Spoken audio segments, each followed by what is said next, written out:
Almost 100 years before I was born, a man named Samuel Langhorne Clemens, better known to most of us as Mark Twain, said this about the human heart. You can't reason with your heart. It has its own laws and thumps about things which the intellect scorns. This is entirely true as far as I'm concerned, and I should know. I've devoted my professional life to the study of hearts, to their intricate, indefatigable machinery, and to their endless propensity to go awry. We thump for all sorts of reasons. Some are beautiful and life-affirming. Some are misguided, recognizable to everyone but you as catastrophically stupid.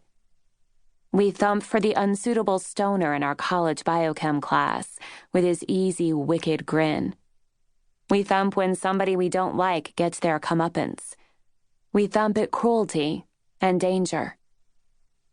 I've never spent much time revisiting the past, having thought I'd reached a settled spot in life where most of my wildly inappropriate thumping was behind me.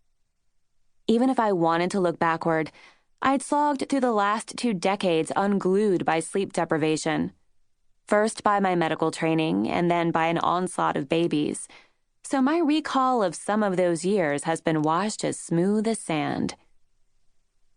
But there are some things I don't want to remember.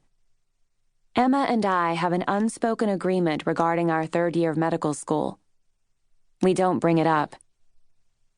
Maybe even more than me, Emma has good reason to avoid those topics. And if there's one characteristic you'd assign to my closest friend within a nanosecond of meeting her, it's self-discipline. So I was completely dismantled when Emma texted me she wanted to talk about it. I cast a sneaky glance at the phone screen in my lap, reading the text 3 times to be sure. It didn't change.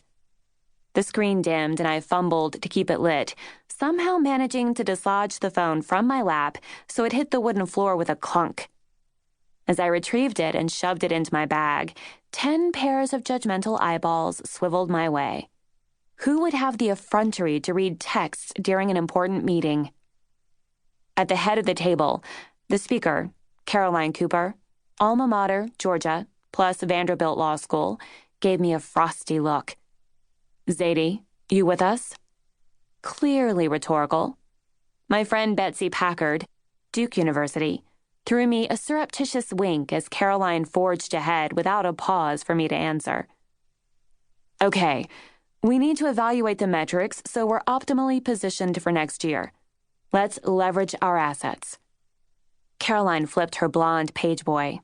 She was wiry and lean, with a grizzled look of too much tennis. Yes, Jennifer, did you have a question? Jennifer Grossett, B School, UVA, cleared her throat.